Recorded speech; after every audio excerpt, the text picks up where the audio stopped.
Buenas noches, bienvenidos a un nuevo espacio del otro lado de la realidad donde les volvemos a proponer un viaje fascinante. En este caso el viaje es al centro de la mente, un viaje que pretende descubrir no los enigmas del espacio exterior, sino los enigmas del espacio interior.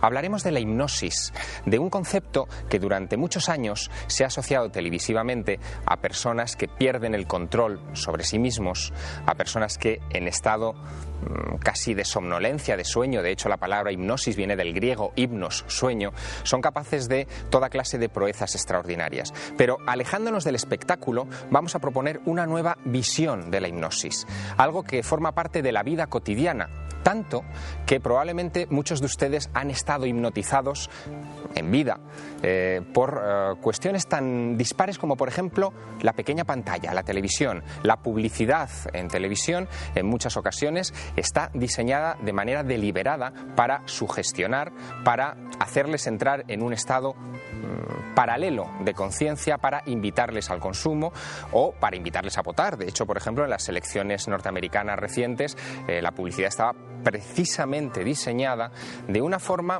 en la que los colores, los sonidos, el ritmo, la cadencia de las palabras, la repetición, incitara a los votantes norteamericanos a votar en un sentido o en otro.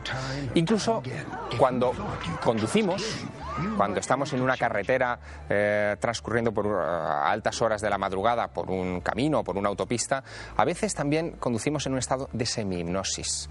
Nos fijamos solo en las líneas blancas que están sobre el asfalto y funcionamos de manera automática. La hipnosis, por lo tanto, es algo que nos rodea permanentemente. Para hablar de esto, para profundizar en sus misterios, tenemos en la mesa a unos invitados de excepción. Por un lado, tenemos a Amador Cernuda. Buenas noches, Amador. Buenas noches, ¿qué tal? Amador nos acompañó ya en un programa anterior dedicado a los Shaolin. Él es doctor en psicología, director de investigaciones del Instituto Alicia Alonso de la Universidad Rey Juan Carlos y durante las últimas 4 Olimpiadas ha sido psicólogo del equipo de gimnasia. Nos hablarás de la aplicación de la hipnosis a el mundo del deporte de élite.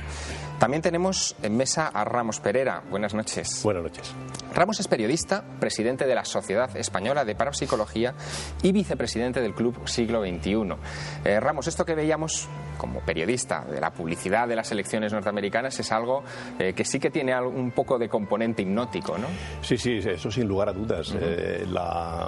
Lo que pasa es que ha habido un aprendizaje por parte del telespectador que ya no ocurre exactamente igual como ocurría antes. Es decir, que, por ejemplo, estas imágenes ya la gente se está acostumbrando a verlas. Es decir, que, por lo tanto, ya cada vez hay que ponerlos a mayor velocidad para que la gente no los capte conscientemente. Pero si una imagen impacta en nuestro cerebro y no es uno consciente de que la tiene, evidentemente puede estar condicionando su apetencia de saber, de conocer algo, o de beber, o de...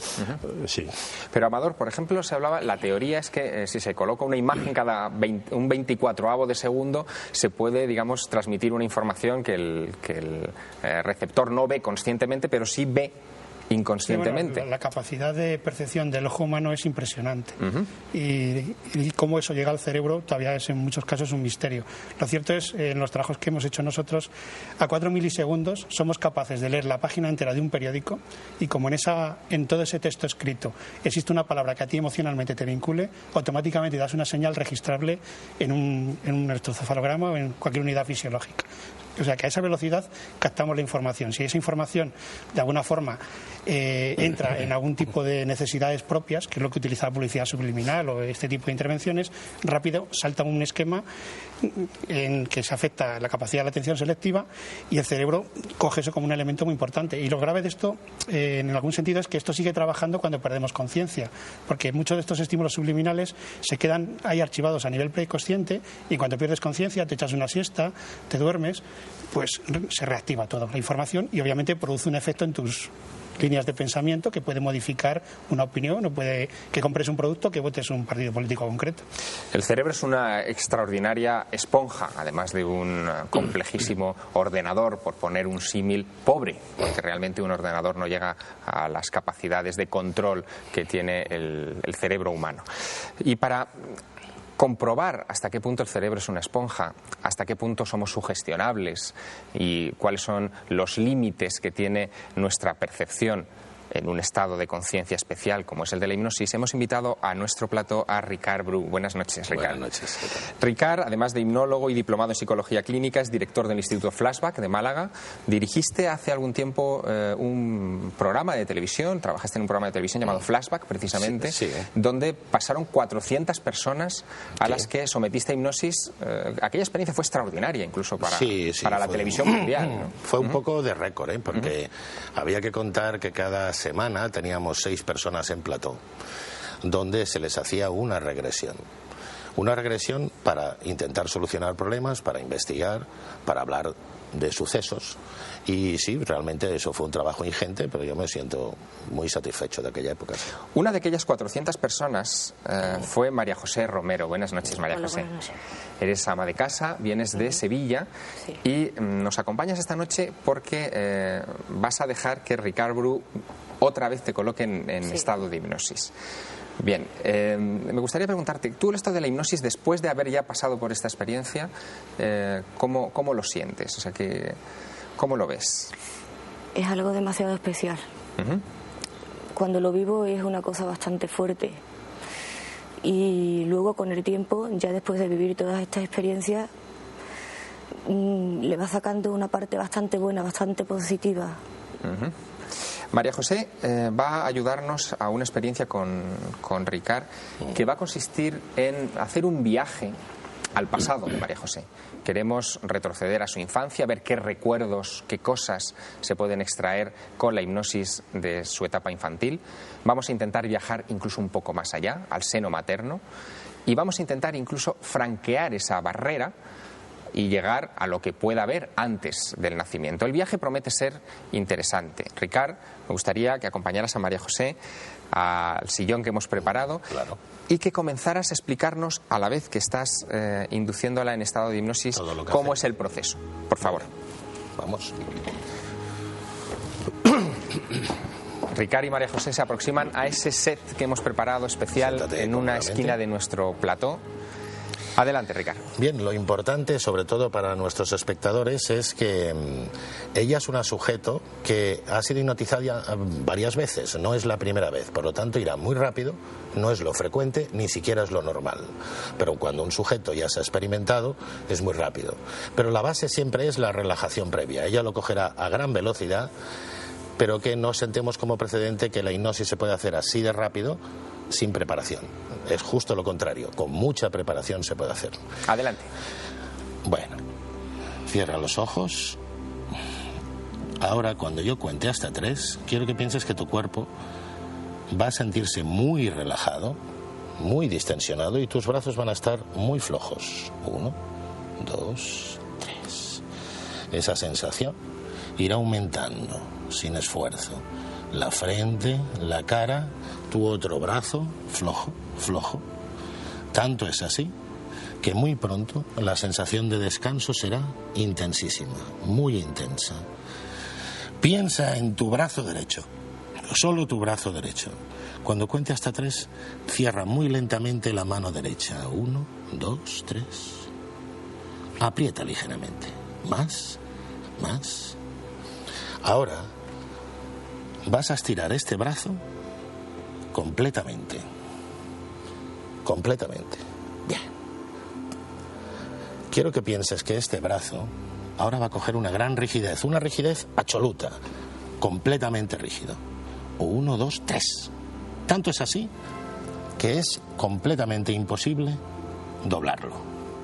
Y aumenta, tanto que es imposible doblarlo. Bien. Cuando cuente ahora hasta 3 otra vez, el brazo caerá muy pesado como un plomo y estarás en un nivel de absoluto descanso y sueño. 1, 2, 3. Bien, visto así puede ser fácil, pero insisto, que seguro que mis compañeros aquí en la mesa me lo corroborarán, que es trabajo, solo trabajo y técnica lo que se puede ejecutar para que la hipnosis sea rápida. A partir de este momento vamos a hacer este pequeño regreso a un pasado que está en su mente. Memoria, hechos y datos. Atenta. Cuando cuente hasta 3, quiero que pienses solo en lo que voy a decirte. 1, 2, 3. Ahora quiero que pienses en sucesos y situaciones de un pasado lejano, muy lejano. Atenta, atenta, tranquila. ¿Qué está ocurriendo, María José? ¿Qué ocurre? ¿Qué ocurre? ¿Qué ocurre? Dime. ¿Qué está pasando? No lo conozco. ¿A quién no conoces? Es un niño. ¿Dónde estás? Dime dónde estás. En un patio. En el patio. ¿Cuántos años tienes, María José? Tranquila, tranquila. Tranquila. 5. 5 años. 5 años. ¿Y qué está pasando en el patio? Porque me están mirando los niños. ¿Sí? ¿Qué niños son? ¿Cómo son esos niños? No los conozco a ninguno. Nunca los he visto. ¿Han venido ahora de Están golpe? en fila. No Están se en fila. mueven. Bien, ahora cuando cuente hasta 3, atenta, seguirás viviendo eso, pero estarás allí. Ya no me lo contarás, lo estarás viviendo hasta que yo te diga basta. 1, 2, 3. ¿Qué está pasando? Amador Cernuda, ¿todos valemos para ser sujetos hipnóticos? Siempre que queramos entrar en hipnosis, sí. El gran problema que hay en la investigación, y por lo cual en mis colegas científicos hay una gran diferenciación de ideas y de teorías, es porque hay una gran variabilidad individual. Cada individuo experimenta la hipnosis de una forma, entra de una forma más profunda o menos, e incluso el mismo individuo en diferentes experiencias tiene diferentes grados de profundización o diferentes características que condicionan esa experiencia en ese momento. Con lo cual, todos somos hipnotizables siempre que queramos. Ahora, si nos resistimos, por supuesto que no. No te pueden obligar por técnicas correctas, éticamente hablando. Hay otras posibilidades. Ricard, María José se ha ido directamente a un episodio que parece que le asustaba. Claro. 5 años. Los hechos traumáticos. ¿Qué hace que seleccione ese momento de su infancia y no otro más agradable, una fiesta de cumpleaños, por ejemplo? Desgraciadamente, los recuerdos que nos dejan más huella acostumbran a ser esos sucesos donde hemos sufrido, donde hemos tenido miedo, donde hemos pasado algo luctuoso. Esos quedan muy bien grabados. La felicidad también, pero ella, en ese caso, conozco que tiene ahí un aspecto traumático y lógicamente en el momento que le dices que recuerda algo del pasado se va hacia una instancia donde eso se puede manifestar, porque lo que busca el cerebro es desahogarse, hacerla compulsa, sacar esa tensión. Por eso va a ese momento. ¿Podemos saber algo más de esa infancia en un instante? Claro. En esa pequeña disección estamos en 5 años. Atento, María José. Cuando cuente hasta 3 vuelves a vivir ese momento y me vas a contar todo lo que sucede. Vuelves a tus 5 años, y vuelves a sentirlo. 1, 2, 3. Cuéntame. No me habla. ¿Quién no te habla? Unos niños. Son niños, no hay niña. No hay ninguna niña. Atenta. Ahora vas a irte al día anterior de ese suceso. Un día antes. Y quiero que me cuentes qué pasa. Tienes 5 años y vas a contarme lo que recuerdas. 1, 2, 3. Me voy a tomar la leche. ¿Te vas a tomar la leche? ¿Cómo vas vestida, María José? ¿Cómo vas vestida? Tengo un babi. Un babi. Tengo un babi. Tiene 2 bolsillos. Es celeste y blanco. Tiene unos cuellos. ¿Quién hay contigo? La hermana Teresa. La hermana Teresa. ¿La hermana Teresa te quiere? Siempre. ¿Sí? Ahora quiero que hables con ella en un momento que recuerdas, pero vas a hablar exactamente como lo hacías con ella en ese momento, porque vas a vivirlo con gran intensidad. 1, 2, 3. Hermana mía, no me ringa usted si no soy mala. Es que no sé lo que me pasa. Usted dice que estoy nerviosa, pero no sé lo que me pasa. ¿Y qué te dice ella? ¿Qué te dice? Que por qué no me quedo quieta, que por qué bajo tanto. Sueña. María José va a continuar viajando durante los minutos que nos van a separar durante la pausa publicitaria. Va a seguir profundizando en su infancia y la vamos a llevar a un umbral en el que nadie parece recordar de manera consciente nada, cuando uno está dentro del vientre de la madre. Pero eso será dentro de unos minutos, después de la publicidad. Ahí seguiremos analizando este enigma, el enigma de la mente, el enigma de la hipnosis.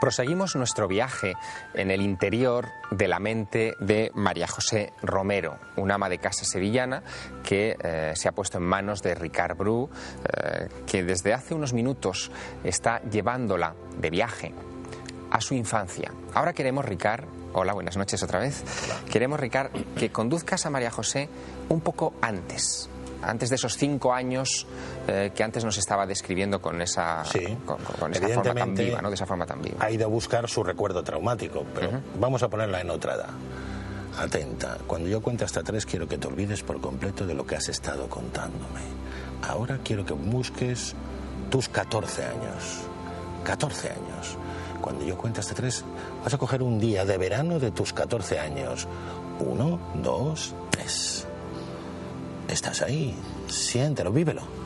Voy a salir. ¿Dónde vas a ir? Con mis amigas. ¿Y dónde vais?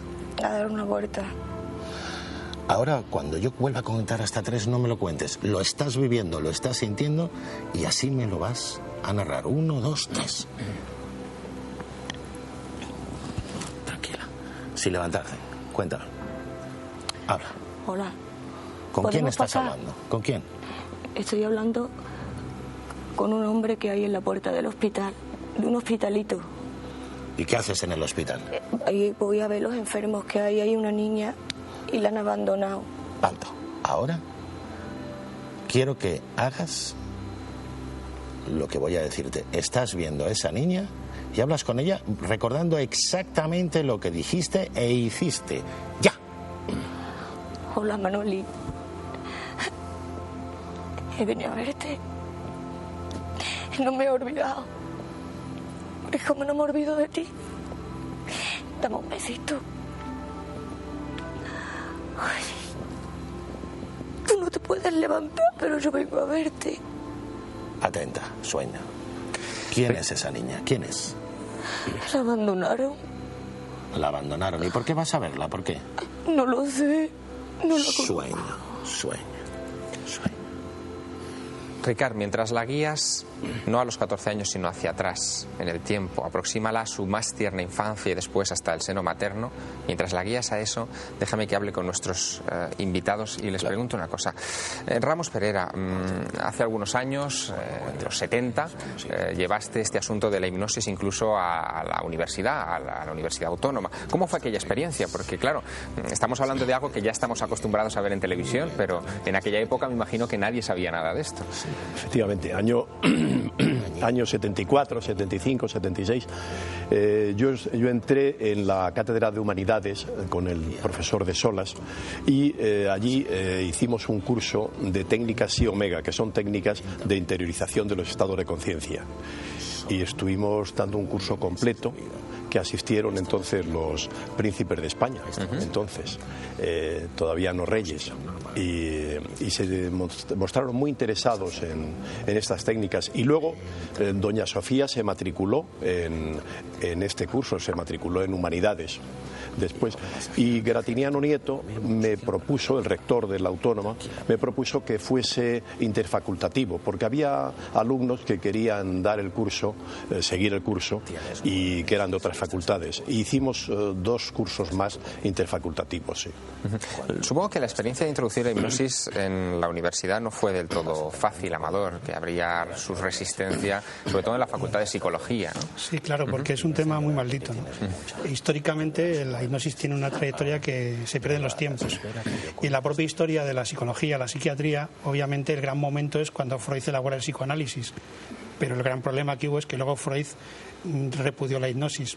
En realidad, según sus biógrafos, el gran problema que tuvo Freud con la hipnosis fue que le costaba hipnotizar. No tenía la habilidad personal de hacerlo con la suficiente gracia y profundidad en los pacientes. Y luego también ciertos celos de su mujer por aquellas historias que había de que si el paciente se enamoraba del terapeuta y demás, y eso le hicieron abandonar la hipnosis y ir hacia la asociación libre. A lo mejor no es un psicoanalista que me escuche se enfada de la forma, no, lo digo con todo el cariño porque Freud hizo grandes aportes y sobre todo en la hipnosis también. El problema es que al archivarla en el almacén, el área psicológica que más sensibilidad podía tener hacia estos temas abandonó. Y luego, pues, ha sido un tema muy maldito en el sentido de que la investigación no coincide. Hay cientos de estudios, hay 150 años de publicaciones sobre este tema. Quizás los 30 últimos años son los más interesantes en cuanto a rigurosidad, pero hay muchas cuestiones que un autor dice blanco, el otro dice negro, con el mismo criterio y rigurosidad. Y eso no permite establecer una teoría, y eso en la ciencia es muy grave. Bueno, supongo que en todo lo relacionado con la mente, claro, eso ocurre bastante, ¿no? Y por eso es muy difícil, ¿no?, abordarlo. Claro. Ramos, vamos a viajar ahora con Ricard Bru y con María José a un momento que es la aproximación al seno materno. Me gustaría preguntarte, ¿esto es posible que sea un recuerdo o puede ser también lo que los expertos llaman una falsa memoria? Algo que funcione por su gestión, por lo que han visto en televisión, por sus lecturas. Sí, como tú decías antes, el cerebro humano se distancia muchísimo del ordenador. El ordenador es más previsible. El cerebro humano fabula. Y fabula también, por ejemplo, en los sueños. Pero es muy importante, desde el punto de vista del psicoanálisis, qué fabulaciones son y cuáles no son fabulaciones. Es decir, que puede haber ahí recuerdos dormidos que estén ahí y hay fabulaciones. Es una mezcla, como en los sueños, es muy parecido. Hablaremos ahora de la posible información veraz que ha dado la hipnosis en algunas ocasiones, pero nos vamos a ese lado especial del plató esta noche, donde está Ricard Bru. Ricard, ¿qué está ocurriendo? La ha ido llevando muy lentamente a 3 meses de vida. Si te parece, proseguimos desde allí hacia abajo. Atenta, 1, 2, 3. Tienes ahora 3 meses. Recuerda, 3 meses. Siéntelo. 3 meses. Estás en la cunita, siéntelo, siéntelo. Ahora, cuando yo te diga, podrás decirme lo que sientes. Podrás hablar normal y decirme lo que sientes. 1, 2, 3. Estoy bien. ¿Qué haces? Tengo música. ¿Tienes música? ¿Cómo es esa música? Muy bonita. ¿Puedes tararear esta música? Tararéala.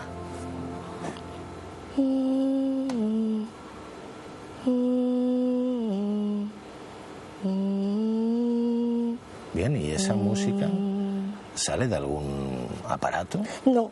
¿De dónde? Hay una señora. Hay una señora que te canta. Solo eso. Atenta. Ahora vas a dejar los recuerdos de 3 meses y te vas a ir justo a pocos días de tu nacimiento, cuando habías nacido y solo tenías apenas 2 o 3 días de vida. 1, 2, 3.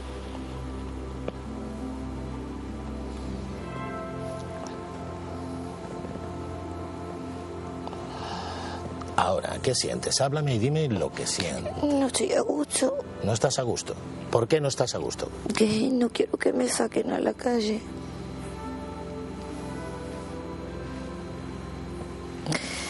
Estoy mejor en mi casa. Atenta. 2 días. 1 día. Quiero que vuelvas al vientre de tu madre. Dentro. Cuando yo cuente hasta 3 estarás dentro del vientre de tu madre. Aún no habrás nacido. 1, 2, 3. Estás dentro, dentro, dentro. Dentro, dentro. ¿Estás ahí? Dentro. Dentro. Muy bien. Dentro. Manténla ahí, Ricard, manténla unos instantes y después iremos a un momento anterior a ese punto en el que ahora te encuentras. Porque quizá ustedes se estén preguntando a estas alturas si esto que está haciendo Ricard Bru, de ir adelante y atrás en el tiempo, puede ser bueno para la salud, si esto de la hipnosis puede tener algún efecto colateral, algún efecto secundario. Hemos querido informarnos de esto y hemos acudido a un compañero de esta cadena, al doctor José Miguel Gaona.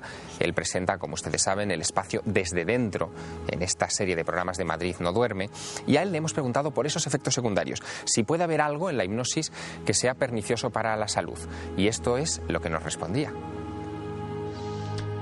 Es de muchos creído que la hipnosis puede tener una serie de efectos secundarios o extraños, incluso peligrosos, en aquellas personas pues que reciben este tipo de terapia. Pero en absoluto, no hay que olvidar que es un proceso de autosugestión. Por tanto, los límites, aunque parezca mentira, no los pone el terapeuta, no los pone el hipnotizador, sino que nos pone la propia persona que está siendo hipnotizada. Por lo tanto, nunca va a hacer algo que vaya contra su propia moral, contra su propia credibilidad o más allá de los límites que de una manera natural todos tenemos. tenemos.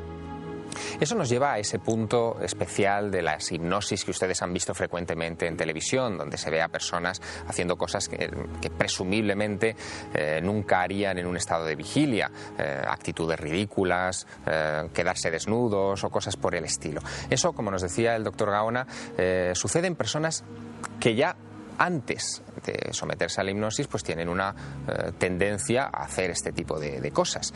Pero hay un apartado de la hipnosis que es realmente sorprendente.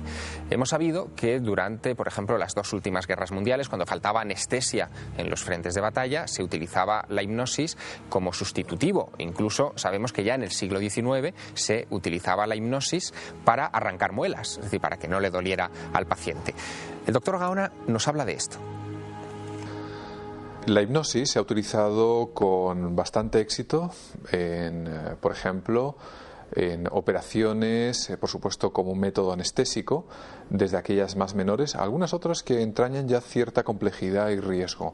Entre las menores y de diario se podrían citar perfectamente, por ejemplo, las del tipo odontológico, para extraer piezas dentarias, incluso para otro tipo también de acciones que los dentistas, por supuesto, ejercen. Pero también se ha utilizado con bastante éxito en operaciones quirúrgicas, algunas, por ejemplo, una apendicitis, extracción de quistes, es decir, tiene una serie de aplicaciones que hoy por hoy parece por todos los medios que es un campo todavía por explorar. Y ya que estamos esta noche en el otro lado de la realidad poniendo en marcha una regresión hipnótica, le preguntábamos por la fiabilidad de la información que se recibe o se puede recoger a través de las regresiones hipnóticas. Existe mucha controversia acerca de las regresiones hipnóticas porque, al parecer, lo que pretenden es retroceder de alguna manera a otras vidas que uno supuestamente ha tenido. En mi experiencia personal no deja de sorprenderme que la mayor parte de las personas que sufren ciertas regresiones siempre escogen, por así decirlo, ser los personajes o los protagonistas de historias muy interesantes en el antiguo Egipto, en Roma o bien en épocas del Renacimiento en los que la verdad parece más propio de una película o el argumento de un buen guión de cine. Respecto a los falsos recuerdos, es una figura cierta, existe además en muchísimos campos. Existe en el campo, por ejemplo, de los abusos sexuales o de otro tipo de acontecimientos que muchas veces solo han ocurrido en la mente de las personas. Pero lo interesante respecto a esto es que aquellos que tienen estos falsos recuerdos los viven realmente como si fuesen parte de su vida. Por lo tanto, no distinguen hasta qué punto son falsos y hasta qué punto son no ciertos. Por lo tanto, provocan grandes conflictos, por ejemplo, desde el punto de vista legal, a la hora de poder valorar ciertas situaciones.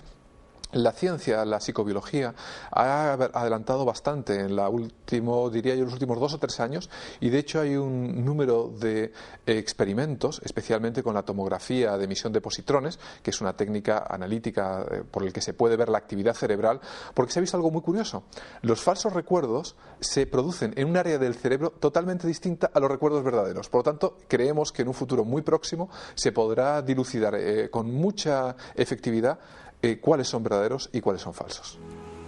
No le podemos hacer una tomografía a María José en estos momentos. Cuando avance un poco más la tecnología lo intentaremos, pero vamos a ver si este recuerdo que nos va a ofrecer ahora nos arroja alguna luz sobre algún aspecto, de su vida o hipotética vida anterior, porque eso es lo que vamos a intentar, Ricard. Hemos llegado ya a ese momento anterior al nacimiento y sí, le vas a conducir a un estado de tiempo anterior. Sí, en la vida fetal, ¿alguna cosa o prosigo? Yo creo que vamos a proseguir, vamos a ir hacia atrás en el tiempo. Atenta, ahora vas a disminuir más tiempo. En vez de tener cerca de tus 9 meses de vida, ahora vas a estar dentro del vientre de tu madre, pero vas a ser muy pequeñita, tan pequeñita que flotarás. Notarás esa sensación de flotar en todo tu cuerpo. Atenta. Solo 3 meses de vida, 3 meses, 3, y disminuyendo ese tiempo, disminuyendo, 2 meses, te vas haciendo muy pequeñita, 1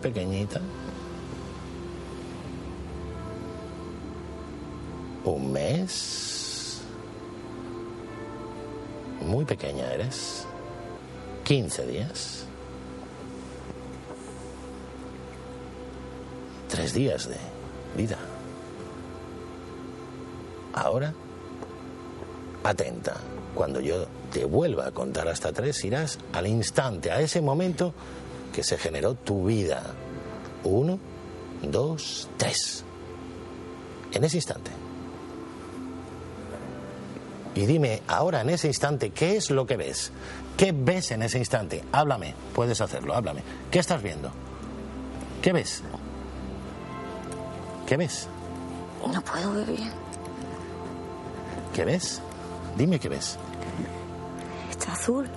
Todo está azul. Está azul. Ahora, un poco más atrás, antes de ese momento, antes, ves hacia otro plano, hacia donde te lleve tu recuerdo, hacia atrás, ahora. Y cuéntame todo lo que ves, todo, todo. Hay tierra. Hay tierra. ¿Y qué estás viendo? Dime lo que estás viendo, cuéntame lo que ves. Vamos caminando. Caminando. ¿Quiénes vais caminando? Va una mujer. Sí. Tiene un cántaro. ¿Y tú? Yo no tengo nada en las manos. ¿Tú eres mujer? Sí, pero muy chiquitita. ¿Qué edad tienes? 3 años. ¿Y dónde estás? ¿En qué sitio estás? ¿En dónde? Muy lejos. Es de día, hay un mercado y tengo una ropa más fea. ¿Cómo es esa ropa? Y parece saco. Parece un saco, no tiene saco? ni forma. Sí. Ahora dejas de verlo y lo vives con una intensidad total, porque estás ahí, porque vuelves a vivirlo con total intensidad, ese recuerdo. Ahora. Vámonos, vámonos. Vámonos para casa, yo no quiero comprar nada. Vamos, vamos, vámonos. ¿Qué hay a tu alrededor? ¿Qué ves? Y están vendiendo cosas y gritan la gente, gritan ¿Qué gritan? mucho. ¿Qué gritan? Hay un hombre que está corriendo. ¿Por y van qué? detrás de él como unos soldados. Hay unos soldados que van Sí, detrás de ese hombre. Sí. Y las calles son estrechas, son antiguas. Ahora vas a guardar ese recuerdo, sueño.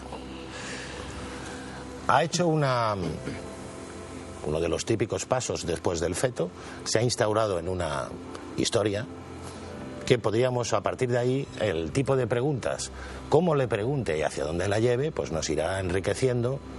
Ahora te pediré, Ricard, que tratemos de averiguar algo más de la época en concreto en la que se están situando esos hechos, pero antes quería preguntarle a Ramos, vosotros hicisteis en su momento algunas experiencias y descubristeis que podíais sugestionar a una persona para casi incorporarse en cualquier individuo histórico, ¿no? Y sacar información de él. ¿Cómo fue esto? Efectivamente, aplicando las técnicas Psi Omega, llegamos al principio, parecía que, como en este caso, el sujeto iba sintonizando, yo lo llamo sintonización psíquica, iba sintonizando a voluntad del propio sujeto y por lo tanto parecía que estábamos en la vía de la reencarnación, porque era una cosa muy parecida a la reencarnación.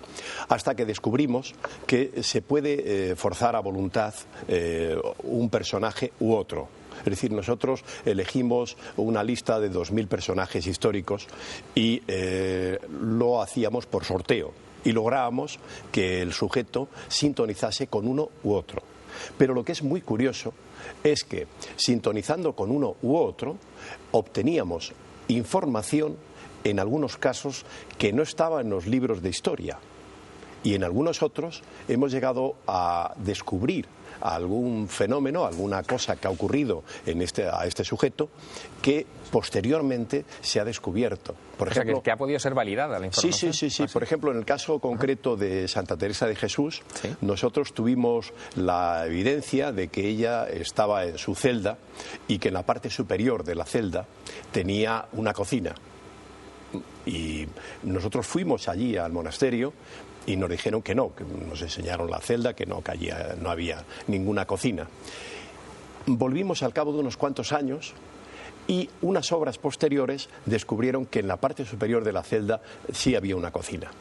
Y eso fue a través de la sintonización psíquica. Por lo tanto, parece como si el sujeto entrase en una zona que llamaba Taylor Sardén la anosfera, o el inconsciente colectivo que llamaba Jung, o la cinta ascásica que llaman los ocultistas.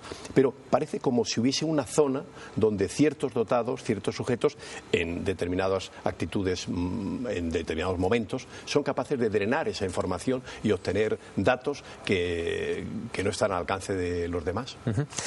La hipnosis, en cualquier caso, es un mundo muy poliédrico, una disciplina muy poliédrica. Se puede utilizar para muchas cosas. Decíamos antes que se podía utilizar incluso como sustitutivo de la anestesia, y aún se aplica en nuestros días. Pero también se ha utilizado para el entrenamiento de deportistas de élite. Esto puede resultar chocante, pero, por ejemplo, en 1975, Arthur Ashe, en un combate de tenis contra Jimmy Connors, reconoció que él se entrenaba utilizando la técnica de hipnosis, y algunos atletas olímpicos franceses, pero también españoles, han utilizado este tipo de técnicas.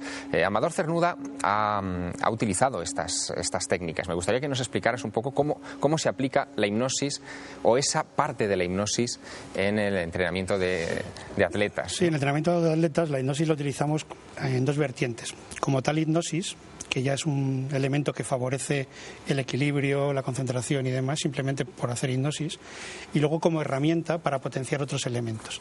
De todas maneras, hay muchas cosas que hay que aclarar, porque incluso muchos técnicos consideran que la hipnosis es doping.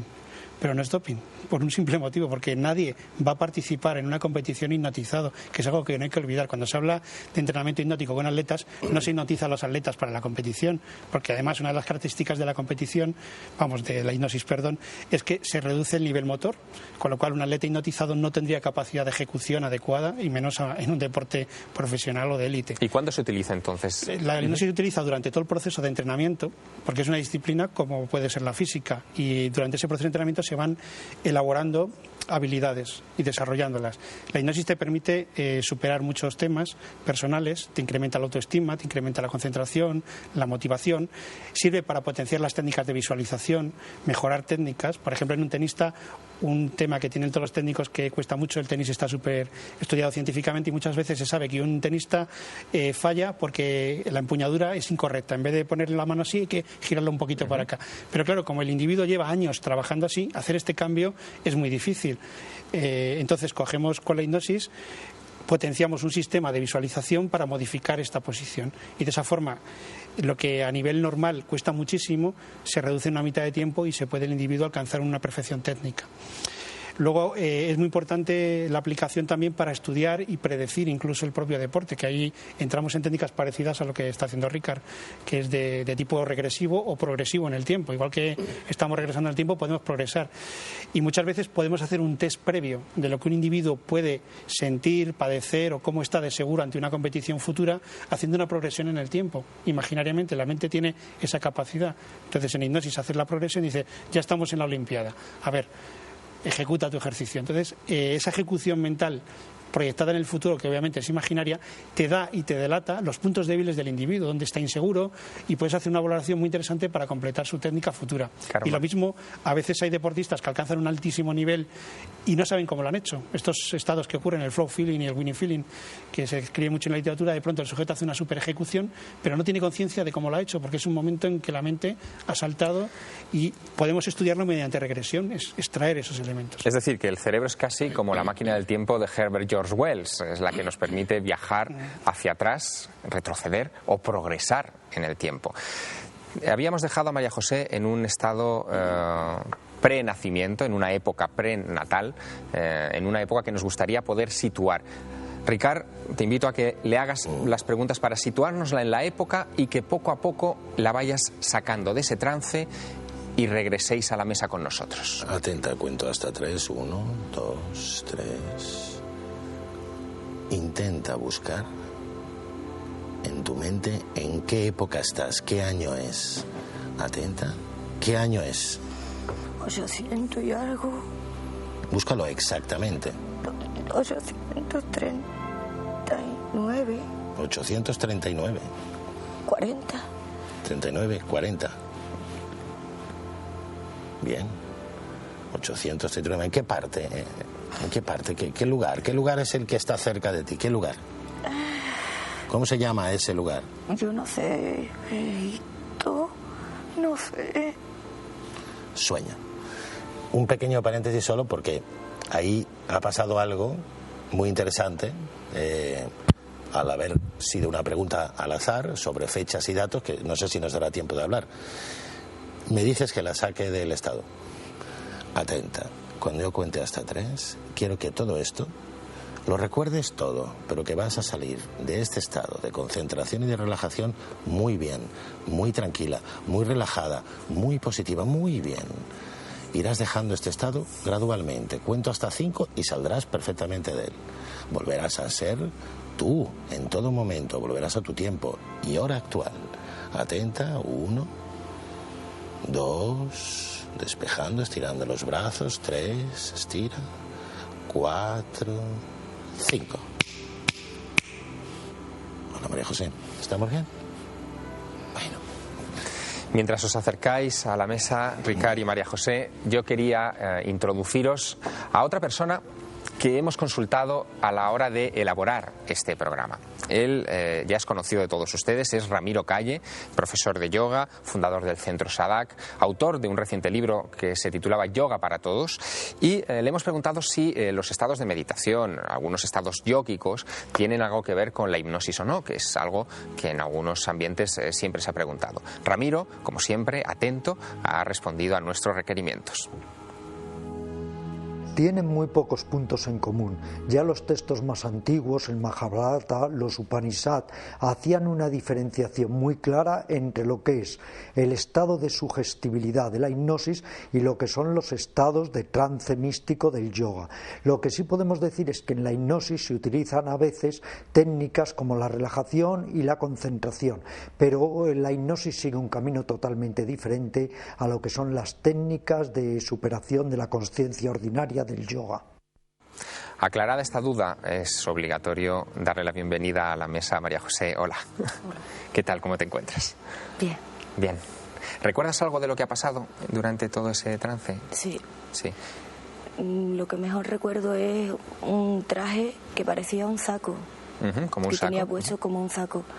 Y luego habían unas calles donde vendían, y sí recuerdo que vendían como unas especias, pero redondas.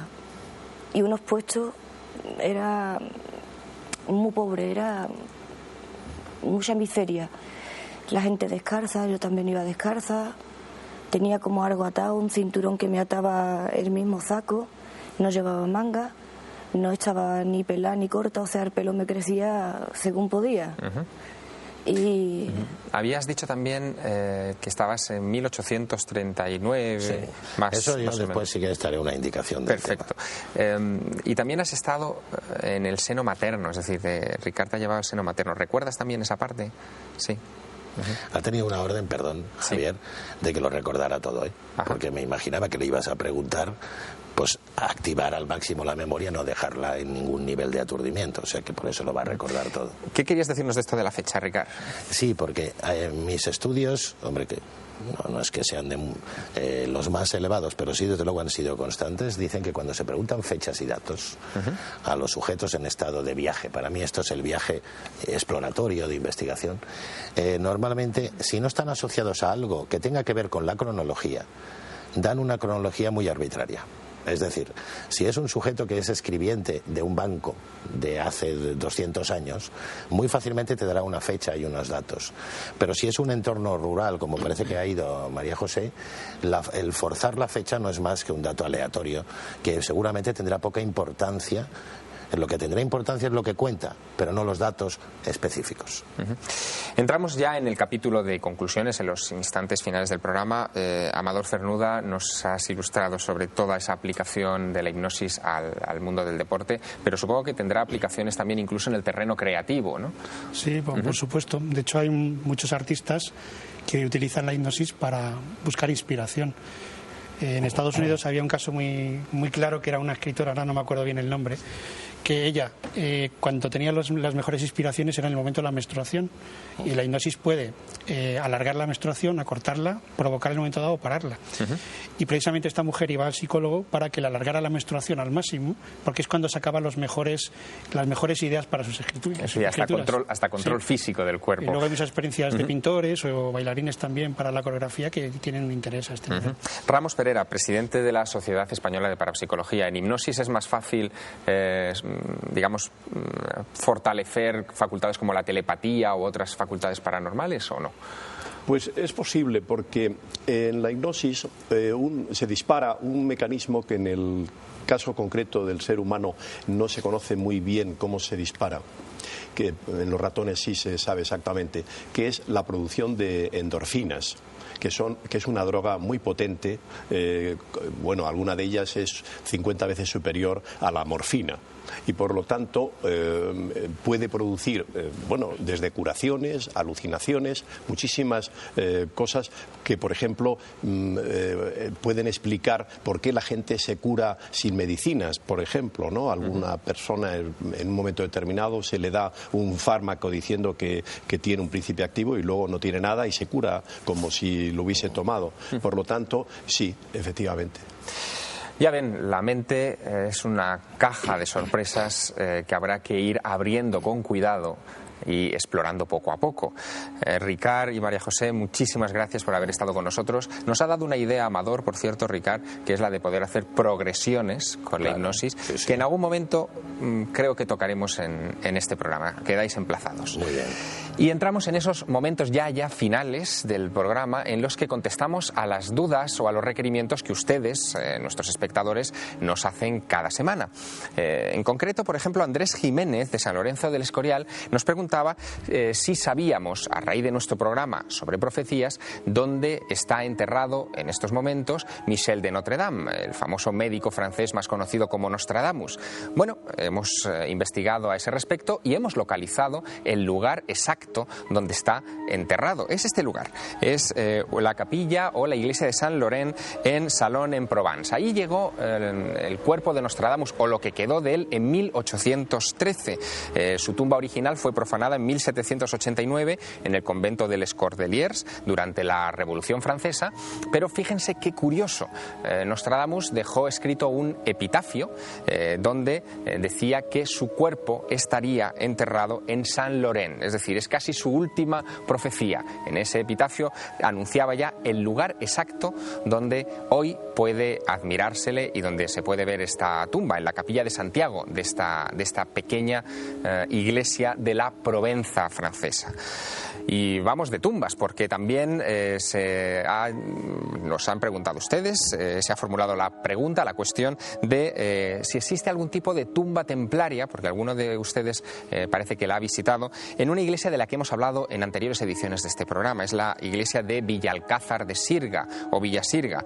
Laura Ramírez, en concreto, de Guadalix de la Sierra, nos preguntaba por esto, y efectivamente, aquí dentro, en esta iglesia, dentro de la capilla también de Santiago, se encuentra una tumba muy peculiar. Está rodeada de otras dos, una del infante Felipe, hermano de Alfonso X el Sabio, y otra de su segunda esposa, de Leonor Rodríguez de Castro, y es una tumba que pertenece a un caballero con nombre, conocemos, que se llama Juan Pérez, que dicen que es templario, pero hay muchísimas dudas al respecto. Fíjense bien en estas imágenes, porque en ellas se ve, por ejemplo, cómo sostiene en uno de los brazos un ave de caza, cetrera, y los templarios sabemos por la historia que tenían prohibida la caza, solamente se les permitía cazar leones. Ahí vemos esa ave.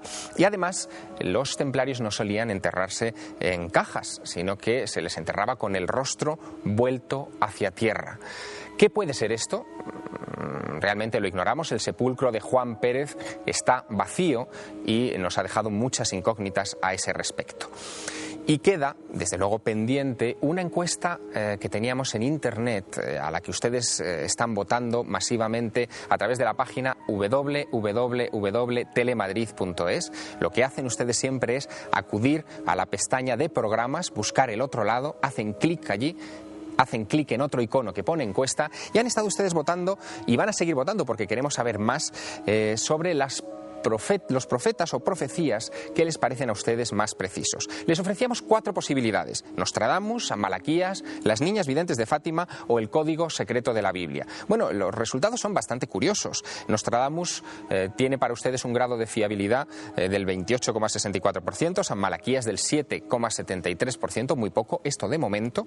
Las niñas videntes de Fátima, las que menos, un 5,25%, y lo que más, el código de la Biblia, esa especie de profecía tecnológica que alcanza casi el 60%. Como queremos saber más de su opinión, les invitamos a que sigan votando. Y por supuesto, les invitamos a que nos escriban, que lo hagan a través de nuestro correo electrónico madrid.elotrolado@telemadrid.es, o que nos escriban y manden sus imágenes, sus comentarios, sus postales a nuestra dirección postal, la dirección que aparece en estos momentos sobreimpresionada en su pantalla y que les dejamos que tomen nota rápidamente si tienen papel y bolígrafo a mano. Y por supuesto, les emplazamos aquí, en este mismo estudio, dentro de 7 días, para seguir explorando algunos otros enigmas de los que nos rodean. La semana que viene será un programa especial, un programa en el que vamos a contar con muchas de sus preguntas y vamos a tratar de dar respuesta a muchas de sus inquietudes. Será otro especial Línea Abierta, que es como llamamos a esta clase de programas los que integramos el equipo del otro lado de la realidad. Ya lo saben, están cordialmente invitados. Muchas gracias a nuestros invitados y hasta la semana que viene, dentro de 7 días. Buenas noches.